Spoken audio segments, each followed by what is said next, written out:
হ্যাঁ, কনসার্টটি অবশ্যই ভালো লাগছে, কারণ এটি আমাদের বহুল প্রতীক্ষিত প্রত্যাশিত একটি কনসার্ট, একটি দিন। ৩৬ জুলাই, যেটাকে ৫ই আগস্ট, ৩৬ জুলাই আমরা এই দিন দ্বিতীয়বারের মতো স্বাধীন হই। দীর্ঘ ১৭ বছর ফেসিস্টের আমল থেকে আমরা রেহাই পাই। ২০২৪ সালের ৫ই আগস্ট আমরা আমাদের মুক্তি দিবস, আমরা দ্বিতীয়বার স্বাধীনতা অর্জন করি। এই জন্য আজকের এই আয়োজন, এই আনন্দপূর্ণ পরিবেশে আমরা আজকের এই দিনটিকে বরণ করে নিচ্ছি। এবং আমরা সবসময় এই দিনটিকে, প্রতি বছর এই দিনটিকে আমরা স্মরণে রাখবো। এবং এই দিনের মাধ্যমে আমরা পতিত ফ্যাসিস্টকে যে পতন ঘটিয়েছি সেই আনন্দ আমরা উদযাপন করব। এবং প্রত্যাশা বলতে কি পূরণ হয়েছে সেটা বলতে যদি যাই, ২৪ আগস্টের পর একটা রিজিয়ম পরিবর্তন হয়েছে। তখন যেভাবে চলতেছিল, চেষ্টা করতেছিল ইন্টারিম করার, মানে দেশটাকে একটু এগিয়ে নিয়ে রাখবার চেষ্টা করতেছিল। এখন নতুন সরকার আসছে, নতুন সরকারকে বেশি দিন হয় নাই দায়িত্ব নিছে, তারা চেষ্টা করছে করার। আসলে বাংলাদেশ এই থার্ড ওয়ার্ল্ড কান্ট্রিতে রাতারাতি সব পরিবর্তন করা সম্ভব না।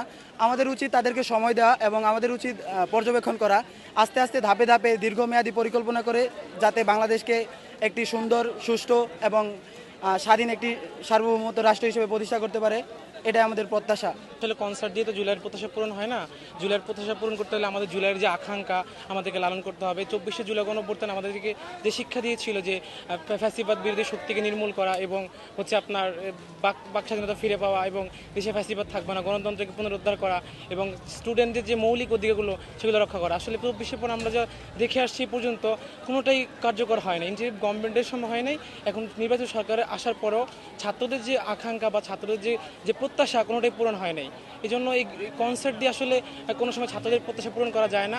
ছাত্রদের প্রত্যাশা পূরণ করতে সংবিধানভাবে যে আপনার গণভোট বাস্তবায়ন করা হয়েছিল, যে গণভোট বাস্তবায়ন করতে হবে সরকারের এবং সংবিধান সংস্কার করতে হবে, তাহলে ছাত্রদের যে আকাঙ্ক্ষাগুলো পূরণ হবে এবং ২৪শে যে আকাঙ্ক্ষা ছিল গণঅভ্যুত্থানে সেটা পূরণ হবে আমি মনে করি।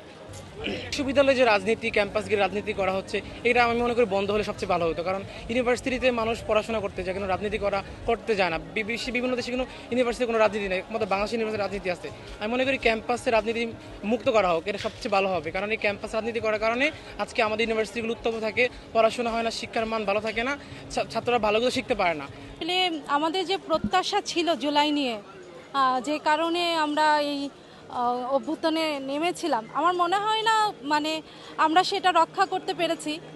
যেভাবে আমরা আশা করেছিলাম, যেভাবে মানে স্বাধীনতাটাকে কাজে লাগিয়ে দেশকে যেভাবে এগিয়ে নেওয়ার প্রতিশ্রুতি ছিল, সেটা পুরোপুরি আমি এখনও পূরণ হতে দেখি নাই। সবাই চেষ্টা করছে, সময় দিতে চাই, বাট আমার মনে হয় সময় নেই, কিন্তু ছলনা না করুক। আমাদের প্রত্যাশা তো অনেক, আমরা চাই যে আমাদের যে বাচ্চারা, বিশেষ করে তো ছাত্ররা রক্ত দিয়েছে, তার বিনিময়ে কেউ যেন এটাকে নিয়ে কোনো ছেলে খেলা না করে, কারণ কারো জীবন তো ছেলে খেলার বিষয় না। আর আজকে স্বাধীনতার যে আনন্দ উপভোগ করার বিষয়, কনসার্টের বিষয়,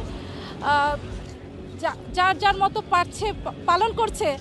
এটার চেয়েও বেশি জরুরি হচ্ছে ফোকাস দেওয়া যে আমরা কেনই অভ্যুত্থানে নেমেছিলাম, দেশকে কি করতে হবে, কোথায় নিয়ে যেতে হবে। এখনও যেই অবস্থা দেখছি দেশের মধ্যে, একে অপরের প্রতি প্রতিহিংসা, ক্ষমতার লড়াই, এই অ্যাকচুয়ালি আমরা গত মানে ২৪শে জুলাই তো এসেছিলই এই ক্ষমতার লড়াইকে শেষ করার জন্য, এই প্রতিহিংসাকে প্রতিহত করার জন্য।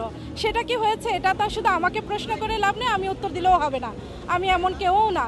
আমি শুধু জনগণের জায়গা থেকে প্রত্যাশা রাখতে চাই, বলতে চাই যে দেশের জন্য সবারই একইভাবে কাজ করার অধিকার রয়েছে।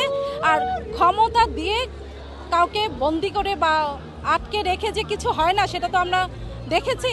সামনেও আগামীতে আমি আশা করব কেউ কাউকে যেন দমন করার চেষ্টা না করে। আমরা জনগণ সব দেখে বোঝে, জনগণের চোখে ধুলা দেওয়ার কিছু নাই।